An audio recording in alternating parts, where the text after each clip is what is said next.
দেশের মানুষ জেনে গেছে মোদি দাদু চিটিংবাজ। শুরু হয়ে গেল মোদি পতনের ডাক। হিন্দু উদ্ভূত এই দেশটি সবার শত্রু হয়ে যাচ্ছে। পুরো পৃথিবীর দেশগুলো জেনে গিয়েছে ভারতের মিডিয়া হচ্ছে গাঁজাখোর মিডিয়া।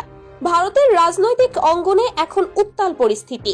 একদিকে দেশের অর্থনৈতিক অবস্থা ধ্বংসের মুখে, আরেকদিকে জনগণের আস্থা হারিয়ে ফেলেছে মোদি সরকার। মোদি হটাও দেশ বাঁচাও। দেশের বিভিন্ন প্রান্তে শুরু হয়েছে মোদি হটাও দেশ বাঁচাও আন্দোলন। গণতন্ত্রের এই ক্রান্তিকালে ভারতের ভবিষ্যৎ নিয়ে সংখ্যা প্রকাশ করছেন বিশ্লেষকরা। বিভিন্ন রাজ্যে কৃষক, ব্যবসায়ী এবং সাধারণ জনগণ একত্র হয়ে মোদি সরকারের ভুল নীতির বিরুদ্ধে সোচ্চার হয়েছে। এই যে আমরা বাংলাদেশ, পাকিস্তান, ভারত একটা দলবদ্ধ হয়ে আমরা এই যে কাজটা করছি, এটা খুবই খারাপ কাজ করছি।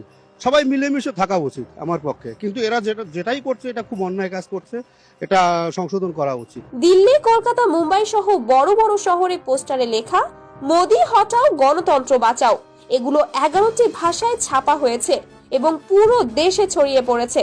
কৃষকরা বলছে আমাদের ফসল নষ্ট হচ্ছে, আমরা পেট চালাতে পারছি না। আর মোদি সরকার শুধু রাজনৈতিক লড়াইয়ে ব্যস্ত।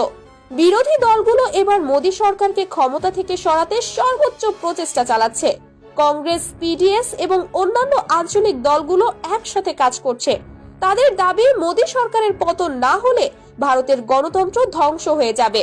পিডিএস নেতা সমীর পুততুন্ডু বলেন, এই ফ্যাসিস্ট শক্তিকে হারাতে হবে, না হলে দেশ আর কোনোদিন সুষ্ঠু নির্বাচন দেখতে পাবে না।